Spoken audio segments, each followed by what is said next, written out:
Okay, it's Wednesday, December 22nd. I just want to make a follow-up video here on that NVDA trade I posted earlier showing that I bought it at 290.72. I wanted to show first where I exited the trade. You can see I exited in two parts.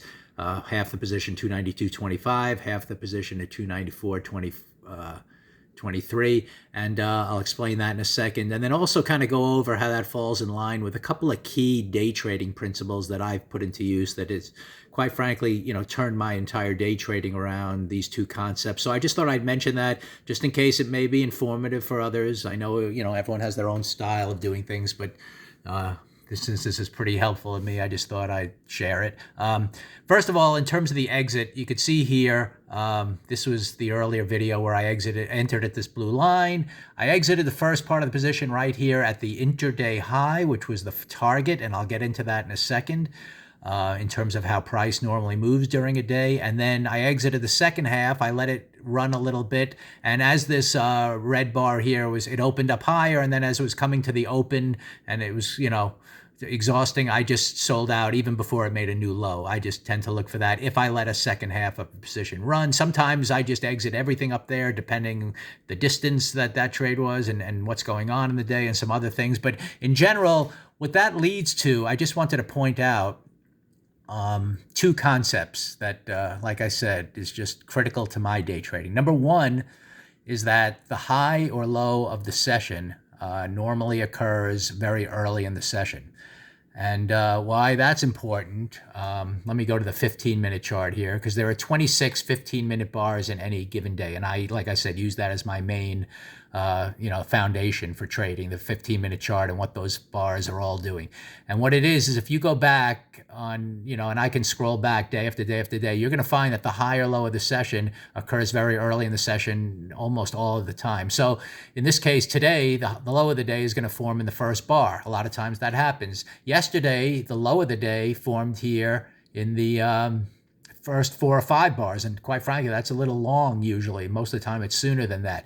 And I can go back, I could just scroll this chart back, to any given set of days, and you'll see here the high here's the low of the day formed in the first bar. Here the high of the day formed within the first 2 bars, and then we headed lower. So that whole concept kind of sets up my bias in many ways, and there's other things I do with that. But the important thing to know is that I look to get into here's a good example on this day. I'm looking to get into my day trades early, given that, the high or low is expected to form at that point. So if I get in here with an up bias, let's say early, and this becomes the low of the day, I'm looking for that key push up. Now, in this case, it was just a push up in the first 3 bars before it eventually settled back. That leads to my second principle, is that exhaustion, which is often talked about with the Strat, also occurs on the day time frame. And what I'm looking for is typically just 2 pushes up.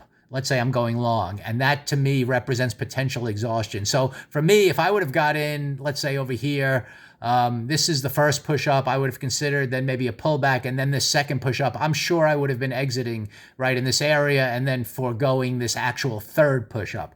You'll see many times it's rare to get a day. This is a rare day, the trend day, which goes all the way up. Most of the time, you're just going to get one push, maybe a pause of some kind, and then a second push. And that's why I'm exiting a lot of my day trades early in the session, a lot of times within the first hour or two, and you'll see that either the stock just collapses or it just goes sideways all day, and you look like, you pick the high or low of the day. But it's all based on the principle that there's exhaustion involved. And if we look here on the NVIDIA trade today, this was also, in addition to that day time frame exhaustion, you had a 2-up day yesterday and then a 2-up day developing today. So there's exhaustion right there, just trying to go up 2 days in a row.